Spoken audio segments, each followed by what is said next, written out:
अगर आप हाफ कटोरी बेसन में थोड़ी सी हल्दी, थोड़ी मिर्च, स्वाद अनुसार नमक, थोड़ी अजवाइन, 1 चम्मच तेल, थोड़ा थोड़ा पानी डालते हुए टाइट सा डो बना लेंगे।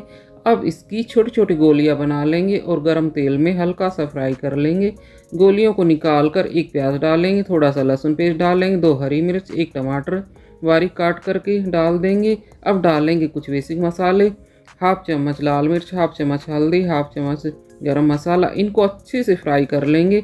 मसाला जब तेल छोड़ने लगे तब इसमें फ्राई की हुई गोलियां डाल देंगे। अच्छे से मिक्स करके 2 कटोरी पानी डालेंगे और इसके ऊपर 10 मिनट के लिए ढक्कन लगा देंगे। 10 मिनट बाद चेक करेंगे।